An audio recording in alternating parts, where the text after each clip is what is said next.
Viagem na eletricidade.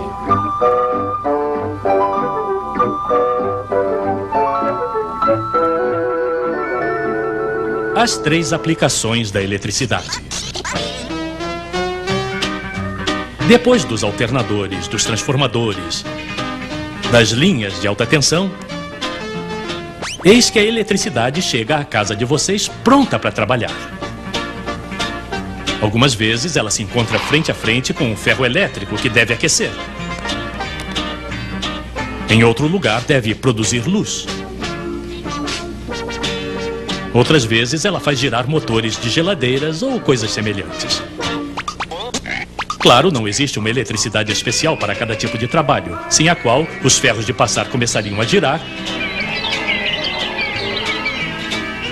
as geladeiras começariam a aquecer, e realmente não é isso que esperamos deles.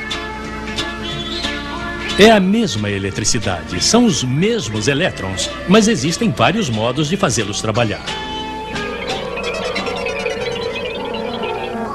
Os senhores que inventaram a eletricidade haviam notado que no momento em que fazemos passar uma corrente por um condutor, isso sempre desprende calor.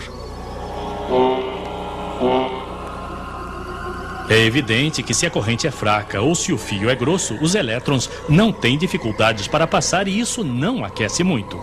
Mas se o fio é mais resistente, ele esquenta.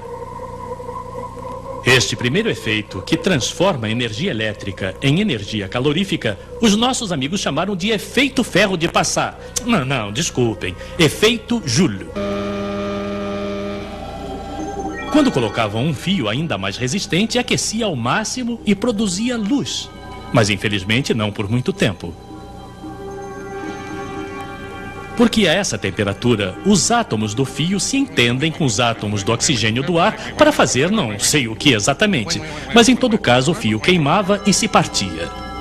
Se o problema é esse, eles disseram, coloquemos os fios dentro de uma garrafinha e a esvaziemos de seu oxigênio para que o fio não queime. É o que depois chamamos de lâmpada elétrica. Então, primeiro modo de fazer trabalhar os elétrons, o efeito Joule. Outros senhores tinham um hobby. Eles faziam bobinas com fios elétricos que enrolavam em torno de um núcleo de ferro. E, quando a corrente passa, se transforma em ímã. Um eletroímã, para ser exato, com um polo norte e um polo sul. Quando mudamos a direção da corrente, os polos também mudam, claro. Agora, se colocarmos um outro ímã ao lado, os polos contrários se atraem. Os polos do mesmo nome se repelem. Isso é conhecido. Um verdadeiro motor elétrico é um pouco mais complicado, mas utiliza o mesmo princípio. Segundo modo, então, de fazer trabalhar os elétrons, o efeito eletromagnético que transforma a energia elétrica em energia mecânica. Outros senhores finalmente faziam passar a eletricidade não por bobinas, mas pela água simplesmente. A água adicionada de diferentes sais ou ácidos. Dispensaremos a receita. De um lado, vocês colocam o que chamamos de eletrodo de prata. Do outro lado, um garfo, por exemplo, feito de um metal qualquer. Pois bem, sob o efeito da corrente elétrica, a prata vai se depositar do lado menos, o que dá algo como um garfo de prata quase maciça.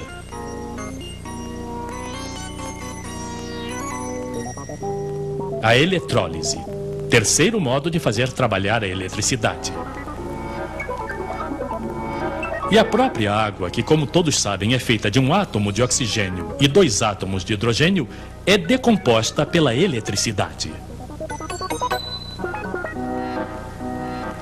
Ora, o gás hidrogênio, se o recuperarmos, o comprimirmos, o liquefizermos, pode ser um excelente carburante, do qual nos servimos em particular para fazer funcionar os foguetes.